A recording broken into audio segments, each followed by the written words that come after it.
Assalamualaikum warahmatullahi wabarakatuh. Apa kabar semuanya? Semoga dalam keadaan sehat dan selalu dalam lindungan Tuhan Yang Maha Kuasa ya. Oke, meskipun cuaca akhir-akhir ini itu sering mendung dan berawan, sehingga membuat kita menjadi sulit bergerak alias mager, semoga kalian masih punya sedikit tenaga untuk bisa mendengarkan video pembelajaran Kimia Dasar 2 ini ya. Tapi ada kabar gembira nih buat kalian. Video pembelajaran Kimia Dasar 2 ini adalah video terakhir pada materi semester Gasal ini. Yeay! Jadi kalian gak usah repot-repot lagi setelah ini ngedengerin video dari ibu yang cukup membosankan ini ya. Nah, pada video kali ini kita akan membahas kelanjutan materi tentang ikatan kimia yang sudah dibahas sebelumnya. Kalau sebelumnya itu sudah membahas tentang ikatan ionik, maka pada video kali ini kita akan membahas tentang ikatan kovalen. Wow, kayaknya seru ya. Oke, langsung aja yuk kita bahas daripada kebanyakan ngomong ya. Kita masuk ke table of content. Jadi apa aja yang akan kita pelajari pada video kali ini? Yang pertama yaitu kita akan belajar dulu apa sih pengertian dari ikatan kovalen itu. Kalau sudah tahu tentang ikatan kovalen, kemudian dilanjutkan tentang simbol atau lambang Lewis, di mana simbol atau lambang Lewis ini merupakan suatu materi yang kayaknya sangat-sangat susah terpisahkan dari ikatan kovalen. Pasti ikatan kovalen itu digambarkan dengan struktur Lewis. Jadi sebelum kalian mempelajari struktur Lewis dari sebuah molekul, kalian harus tahu dulu apakah simbol atau lambang Lewis itu. Nah, baru kemudian dilanjutkan dengan cara menggambar struktur Lewis dari sebuah molekul. Oke, langsung saja kita masuk ke subbab yang pertama, yaitu tentang pengertian ikatan kovalen.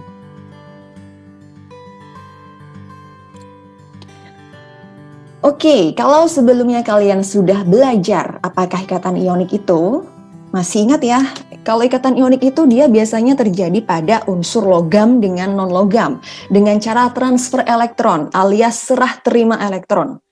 Artinya serah terima elektron berarti yang satu ngasih, yang satu menerima. Nah, kalau di ikatan kovalen ini beda lagi. Ikatan kovalen ini yaitu ikatan yang terbentuk berdasarkan pemakaian bersama sepasang elektron. Jadi, konsep dari ikatan kovalen yaitu sharing elektron, saling berbagi. Jadi, tidak ada yang menerima dan tidak ada yang memberi, saling berbagi elektron dipakai bersama. Itu konsep dari ikatan kovalen. Dan terbentuk pada unsur non-logam dengan unsur non-logam. Jadi sama-sama unsur non-logam ya. Kalau bedanya jadi harus tahu ya, kalau ikatan ionik itu terjadi transfer elektron. Ikatan kovalen, sharing elektron. Ikatan ionik, logam dengan non-logam. Kalau ikatan kovalen, non-logam dengan non-logam. Oke, bisa dimengerti ya? Lanjut. Nah, contoh dari senyawa kovalen di sini yaitu contohnya, misalkan H2O. Kalian sering menjumpai H2O ya, kemudian NH3, CCl4, CH4, dan BF3. Nah, kalian perhatikan, kalian amati, semua unsur-unsur yang ada di sini, kebanyakan semuanya adalah unsur non-logam. Jadi, pokoknya kalau ikatan kovalen itu ikatan yang terjadi antara unsur non-logam dengan non-logam. Itu kuncinya, keywords-nya ya. Nah, kalau sudah belajar pengertiannya, kemudian pada ikatan kovalen ini, dia tidak bisa terpisahkan dari suatu hal, yaitu namanya simbol atau lambang Lewis. Di mana simbol atau lambang Lewis ini yaitu simbol suatu atom yang dikelilingi oleh titik-titik atau tanda lainnya yang menyatakan elektron valensi dari atom tersebut. Jadi masih ingat ya elektron valensi apa? Elektron valensia itu elektron yang berada pada kulit terluar, di mana elektron valensi ini menggambarkan golongan dari suatu unsur. Jadi kalau golongan 1 berarti elektron valensinya 1, kalau golongan 2 elektron valensinya 2, dan seterusnya. Nah, simbol atau lambang Lewis ini kita dapatkan dari elektron valensi tersebut. Misalkan untuk golongan 1A, maka kita bisa menuliskan lambang atau simbol Lewisnya sebagai berikut. Misalkan Ibu ambil contoh unsur Li. Unsur Li dia mempunyai elektron valensi yaitu 1 karena berdasarkan nomor golongannya, ya kan? Nomor golongannya sama dengan 1. Maka kalian bisa menggambarkan elektron valensinya berupa titik sesuai dengan jumlahnya. Karena elektron valensinya 1, maka jumlahnya 1. Golongan 2A kita ambil contoh Be. Be kita gambarkan dengan 2 titik. Nah, penggambaran titik ini bebas ya anak-anak ya, tidak ada aturan baku yang harus mengatur di kiri semua, di kanan semua, terserah. Jadi kita bagi ada 4 sisi di sini ya. Oke, sebelumnya Ibu jelaskan dulu. Untuk menggambarkan atau menuliskan simbol atau lambang Lewis ini, kita bagi ada 4 sisi. Ada sisi kiri, sisi kanan, atas, dan juga bawah. Nah, biasanya menuliskan titik-titik elektronnya dituliskan satu-satu di setiap sisi.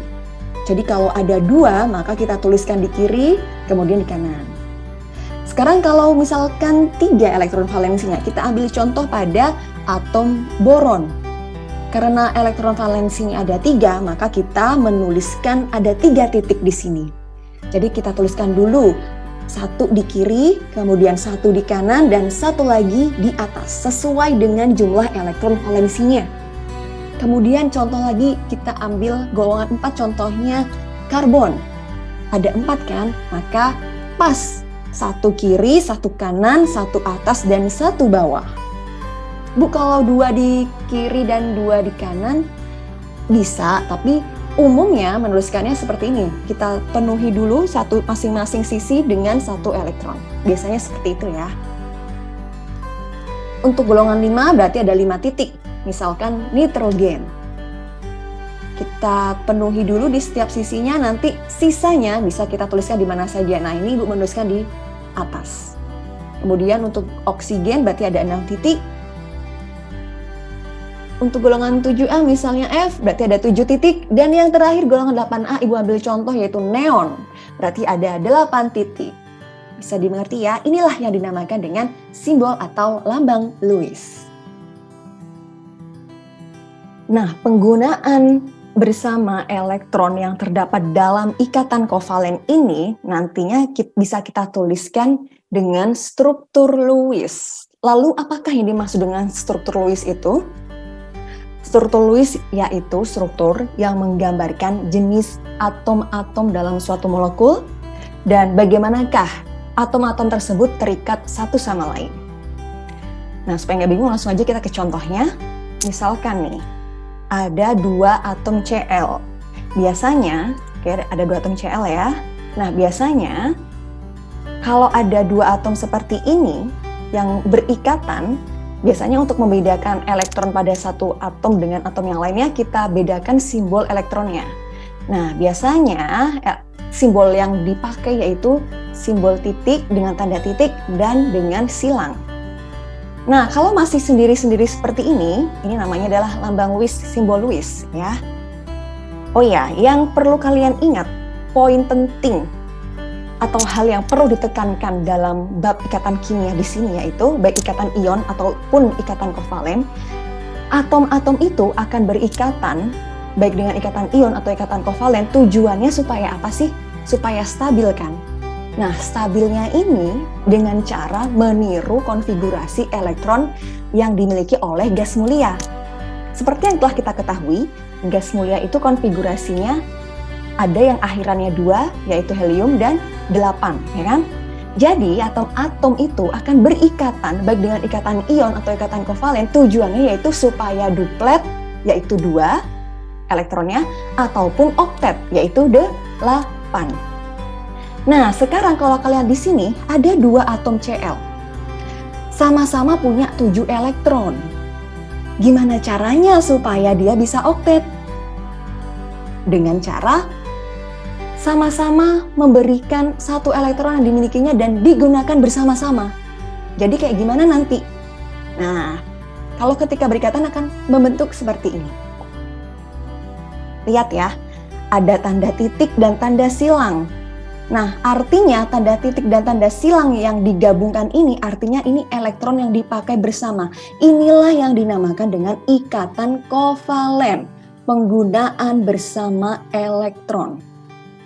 Gitu. Jadi ini bukan lagi miliknya Cl1 dengan tanda silang dengan tanda titik ini bukan lagi miliknya Cl dengan tanda silang. Jadi yang ini, dua elektron ini sudah merupakan elektron bersama. Jadi kalau kita hitung Cl dengan tanda titik ini punya berapa elektron? Kita hitung. Yang di kiri 1, 2, atas 3, 4, bawah 5, 6. Nah, yang ini sudah miliknya bersama. Jadi kita hitung juga 7, 8. Begitu juga dengan Cl yang satunya. Ada berapakah elektron yang dimilikinya? Berarti yang atas 1, 2. Yang kanan 3, 4, yang bawah 5, 6, dan yang digunakan secara bersama-sama yaitu 7, 8. Nah, kalau sudah demikian ini sudah oktet. Inilah yang dinamakan dengan ikatan kovalen. Semoga bisa difahami ya. Nah, lihat ini ya, masing-masing atom Cl sudah memiliki 8 elektron alias sudah oktet. Nanti kita akan mengenal istilah di sini, ada istilah namanya pasangan elektron ikatan. Artinya yaitu pasangan elektron yang digunakan untuk berikatan. Ini namanya PEI disingkatnya ya.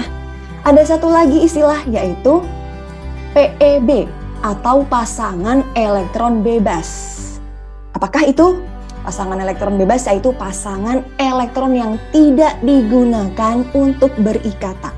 Jadi kalau ada pertanyaan, berapakah PEB pada struktur Lewis Cl ini? Kita hitung. Berarti hitunglah yang tandanya bukan titik dan silang, tapi sama-sama titik-titik atau silang-silang. Ada berapa pasang? Kalau pasang berarti ada satu pasang ada 2 elektron berarti ya. Kalau ditanya pasang berarti ada 1, 2, 3, 4, 5, 6. Berarti untuk struktur Lewis ini dia punya 6 PEB dan 1 PEI. Bisa dimengerti ya? Nah, untuk PEI ya, elektron yang digunakan bersama ini ternyata bisa kita ganti dengan tanda garis. Tanda garis 1 jumlahnya ya. Nah, garis tunggal menunjukkan adanya satu pasangan elektron yang digunakan bersama. Jadi strukturnya bisa kita ganti seperti ini. Bisa kita ganti juga dengan lebih simpel lagi tanpa menyertakan PEB-nya. Bisa juga seperti ini. Struktur yang terakhir. Nah, ini penyederhanaan dari penulisan struktur Lewis. Sehingga untuk penulisan dari struktur Lewis, penulisan ikatan kovalen ini ada 3 macam. Ada 3 cara. Yang pertama, kita bisa menuliskan yaitu struktur Lewis lengkap. Artinya kita tulis semua elektron yang terlibat. Tidak diganti dengan tanda garis seperti yang tadi itu. Kita meskipun termasuk elektron yang digunakan bersama itu tidak diganti dengan tanda garis, tetap kita gambarkan dengan tanda titik dan juga tanda silang. Ini yang dinamakan dengan struktur Lewis lengkap. Ada juga yang kedua, yaitu struktur Lewis dengan garis ikatan. Artinya elektron yang digunakan bersama kita ganti dengan garis tunggal, satu garis. Nah, seret seperti ini. Tetapi PEB-nya tetap disertakan, tetap dituliskan. Ini namanya struktur Lewis dengan garis ikatan. Ada lagi satu namanya yaitu struktur molekul. Bedanya sama yang struktur Lewis dengan garis ikatan yaitu untuk struktur molekul PEB-nya tidak diikut sertakan, tidak dituliskan. Jadi cukup dengan tanda garis seperti ini. Ini namanya struktur molekul. Bisa dibedakan ya? Oke. Nah, contoh soalnya, misalkan gunakan struktur Lewis untuk menggambarkan pembentukan ikatan kovalen antara atom H dengan nomor atom 1 dan atom oksigen dengan nomor atom 8 pada molekul H2O. Cara yang pertama yaitu tuliskan dulu konfigurasi dari masing-masing atom. Berarti tuliskan konfigurasinya H dan juga O. H konfigurasinya 1 ya. Berarti supaya bisa seperti konfigurasinya gas mulia, berarti dia duplet ya. Lebih dekat ke duplet daripada ke oktet ya. Jadi dia membutuhkan 1 elektron lagi untuk bisa duplet. Sedangkan O konfigurasinya 26, berarti elektron valensinya 6. Nah, supaya bisa oktet berarti dia butuh 2 elektron. Kita tuliskan dulu seperti yang tadi ya, sudah Ibu contohkan. Kita tuliskan dulu lambang Lewis atau simbol Lewis dari masing-masing atom H dan juga O. Untuk H, elektron valensinya kan 1, maka titiknya hanya 1 seperti ini. Sedangkan O, elektron valensinya yaitu 6. Maka kalian harus menuliskan 6 tanda elektron pada atom O. Untuk membedakan, H kita tuliskan dengan tanda titik, sedangkan O kita tulis dengan tanda silang. Berjumlah 6. Ada 1, 2, 3, 4, 5, 6. Kalian lihat di sini ya. Ibu ulang lagi, H supaya duplet butuh 1 elektron lagi. Sedangkan O supaya oktet, dia butuh 2 elektron lagi. Nah, oleh karena itu, supaya bisa mencapai duplet dan oktet tadi, maka O ini akan mengikat 2 atom hidrogen seperti ini. Tidak masalah ya. Jadi, kalian jangan terpaku. Ada H sama O jadi cuma jumlahnya, jadi molekulnya nanti ada H dan O doang. Jangan terpaku demikian. Jadi kalian harus mikirnya pokoknya gimana caranya kaidah duplet dan kaidah oktet ini bisa terpenuhi. Kalau misalkan O ini hanya mengikat 1 atom H, bisa nggak dia mencapai oktet? Tidak bisa kan? Baru 7 elektron. Sehingga dia butuh 1 elektron lagi. Dari mana? Mengikat lagi 1 atom H, sehingga kaidah oktetnya bisa tercapai. Coba kalian hitung ya, atom H apakah sudah duplet? Sudah. Dihitung elektronnya ada berapa? 1, 2. Ini sudah milik bersama ya, bukan milik sendiri-sendiri lagi, jadi kita hitung semuanya. Sedangkan O apakah sudah oktet? Sudah juga. Coba kita hitung bersama, 1, 2, 3, 4, yang bawah 5, 6, 7, 8. Jadi intinya adalah bagaimana caranya supaya setiap atom yang terlibat dalam suatu ikatan kovalen itu bisa duplet atau oktet. Itu yang harus kalian pegang pada ikatan kovalen ini. Itu ya. Nah, untuk elektron yang digunakan bersama ini, seperti yang sudah diterangkan sebelumnya, bisa kita ganti dengan simbol garis. Jadi, strukturnya menjadi seperti ini. Kita ganti dengan garis, jadi O mengikat 2 atom H. Nah, bisa, ini namanya yang tanpa simbol garis. Tadi namanya apa, masih ingat? Struktur Lewis lengkap. Dengan yang kita ganti dengan simbol garis namanya struktur Lewis dengan garis ikatan. Lalu bisa kita ganti, kita hilangkan PEB-nya menjadi struktur yang paling ujung. Nah, inilah yang dinamakan dengan struktur molekul. Bisa difahami ya, semoga bisa diterima penjelasan dari Ibu ini ya. Oh iya, kalian masih ingat apakah yang dinamakan dengan valensi? Masih ingat ya, valensi adalah kemampuan suatu atom untuk berikatan dengan atom lain. Nah, disinilah konsep tentang valensi itu bisa kalian terapkan. H valensinya berapa? 1 kan? Maka H itu, ini Ibu garis seperti ini, Ibu istilahkan dengan tangan. Ibu suka mengistilahkannya dengan istilah tangan. Jadi karena H itu valensinya 1, berarti dia tangannya juga cuma 1. Sekarang O valensinya berapa? Golongan 6. Oh, berarti valensinya 2. Maka O itu punya 2 tangan. Kalian lihat. 1, 2. Ibu istilah garis ini, Ibu suka mengistilahkannya dengan tangan, ikatan ini ya, ikatan garis ini Ibu suka mengistilahkannya dengan tangan. Jadi O itu karena valensinya 2, maka tangannya juga 2. Begitu. Nah, begitu juga dengan Cl. Cl kan valensinya adalah 1, berarti tangannya juga cuma 1. Nah, kalian lihat Cl, oh tangannya cuma 1. Betul kan? Jadi kalian bisa menerapkan istilah valensi itu pada ikatan kovalen ini. Nah, selanjutnya kita akan belajar tentang jenis ikatan kovalen. Jadi, ikatan kovalen itu ada 3 macam ya. Ada ikatan kovalen tunggal, ikatan kovalen rangkap 2, dan juga rangkap 3. Nah, kita bahas satu-satu. Ikatan kovalen tunggal, namanya tunggal berarti 1. Artinya dia melibatkan penggunaan bersama satu pasangan elektron oleh 2 atom yang berikatan. Intinya adalah garis ikatannya cuma 1, itu yang dinamakan dengan ikatan kovalen tunggal. Contoh, misalkan yang tadi ya, masih sama ya contohnya ya, H sama O akan membentuk molekul H2O. Kalian lihat di sini garis yang ada hanya 1. Nah, inilah dinamakan dengan ikatan kovalen tunggal. Hanya melibatkan 2 elektron dari 2 atom. Inilah yang dinamakan dengan ikatan kovalen tunggal. Hanya ada 1 garis ikatannya. Selanjutnya ada juga istilah yaitu ikatan kovalen rangkap 2. Maksudnya bagaimana?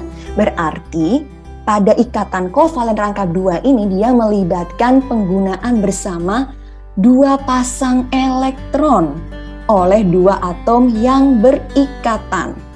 Nah, biasanya yang bisa membentuk ikatan kovalen rangkap 2 ini yaitu atom karbon. Harus kalian ingat-ingat ya, kalian catat ini ya. Yang biasanya bisa membentuk ikatan kovalen rangkap 2 itu ada atom karbon, kemudian dan juga atom oksigen. Yang sering kalian jumpai ini karbon, oksigen. Nah, kadang sulfur juga ada ikatan kovalen rangkap 2-nya juga. Jadi itu ya anak-anak yang sering bisa membentuk ikatan kovalen rangkap 2. Contohnya misalkan O berikatan juga dengan O. Masing-masing O punya 6 elektron. Supaya oktet, nah mereka bergabung supaya bisa oktet. Jadi sama-sama menyumbangkan 2 elektron. Lihat ya, nih. Punya 6, masing-masing punya 6 elektron kan. Supaya bisa oktet, bergabung, membentuk O2, sehingga masing-masing dari atom oksigen ini menyumbangkan 2 elektron.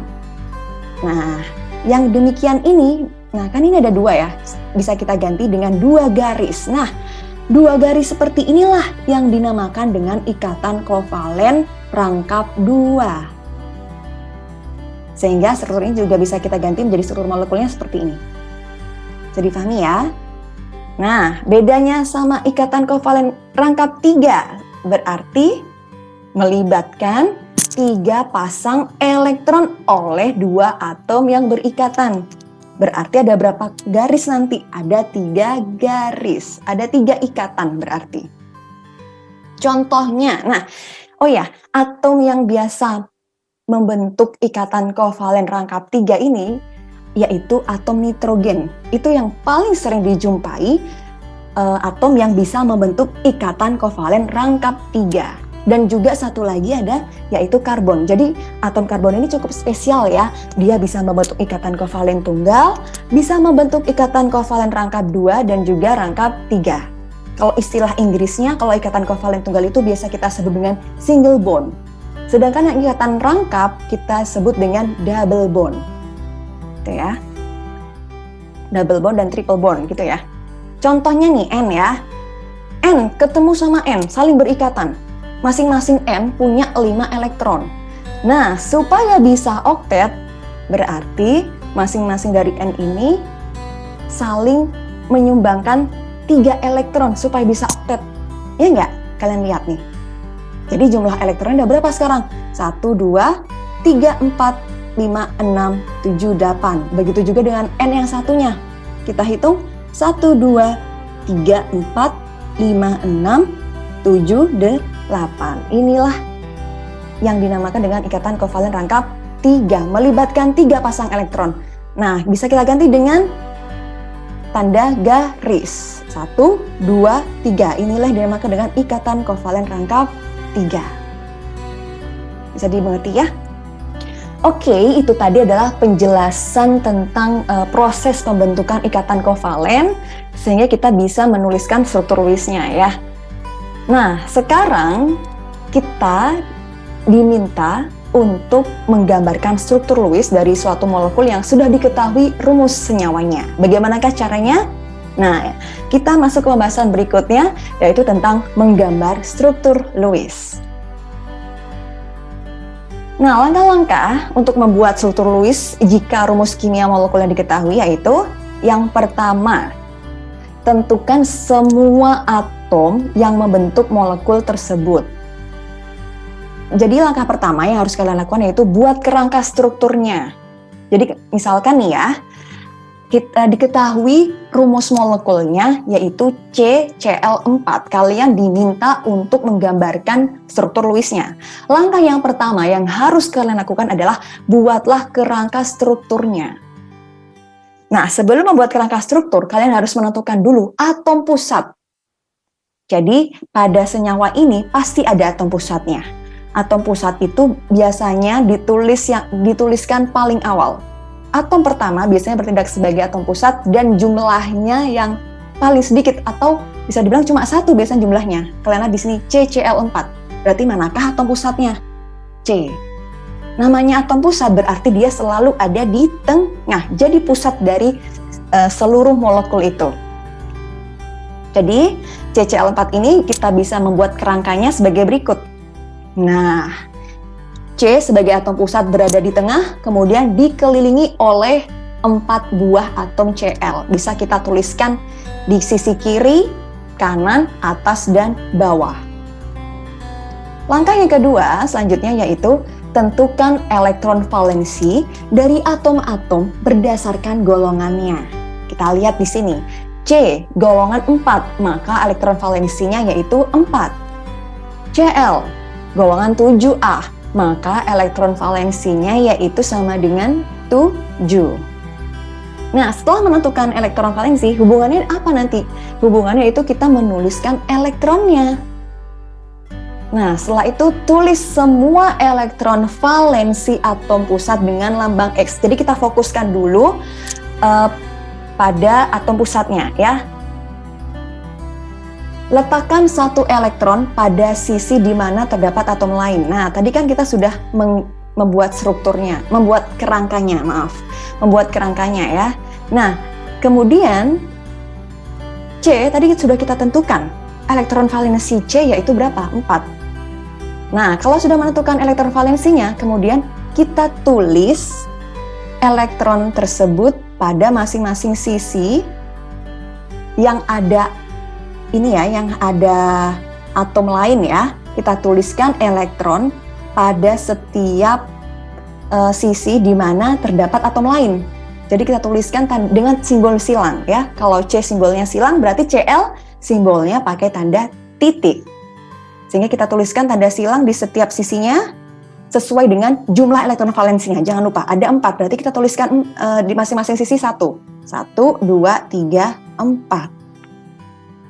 Setelah itu, langkah selanjutnya yaitu, nah tadi C, sekarang kita fokus ke Cl, ke klor. Tulis semua elektron valensi atom lainnya dengan lambang titik, sehingga mengikuti aturan oktet atau duplet.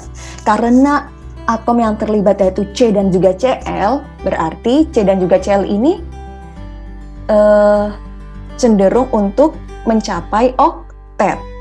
8 elektron. Maka kita tuliskan di setiap Cl, tadi ada berapakah elektron valensinya Cl? 7. Berarti kita genapi 7. 1, 2, 3, 4, 5, 6, 7. Di setiap atom Cl kita tuliskan 7 elektron dengan tanda titik. Sehingga strukturnya seperti ini. Nah, ini namanya struktur Lewis lengkap. Sudah jadi. Bolehkah diganti dengan tanda garis 1, Bu, dengan ikatan tunggal? Boleh sekali. Jadi langkah selanjutnya, nah Oh ya, jangan lupa periksa dulu sebentar. Periksa jumlah elektron di sekeliling atom pusat dan juga atom Cl ya. Apakah sudah sesuai dengan aturan oktet atau duplet? Karena C dan Cl berarti kita pakai aturan oktet. Kita hitung dulu tadi ya, kita lupa belum hitung. Oke, sekarang C, hitung apakah sudah ada 8 elektron di sekeliling C? 1, 2, 3, 4, 5, 6, 7, 8. Oh, sudah. Sedangkan yang Cl kita hitung juga. 1, 2, 3, 4, 5, 6, 7, 8. Nah, masing-masing atom sudah mencapai oktet. Berarti struktur ini sudah betul. Kemudian kita bisa ganti pasangan elektron yang digunakan untuk berikatan atau PEI-nya dengan tanda garis. Jadi seperti ini namanya struktur Lewis dengan garis ikatan. Atau bisa juga kita ganti dengan struktur molekul sehingga PEB-nya tidak perlu kita tulis. Tergantung yang diminta apa nanti. Oke. Nah, itu tadi penjelasan tentang ikatan kovalen. Semoga bisa dimengerti dan bisa difahami dengan baik. Jika ada pertanyaan, nanti kita konfirmasi ketika pertemuan lewat Zoom ya. Tetap semangat semuanya, semangat belajar. Assalamualaikum warahmatullahi wabarakatuh.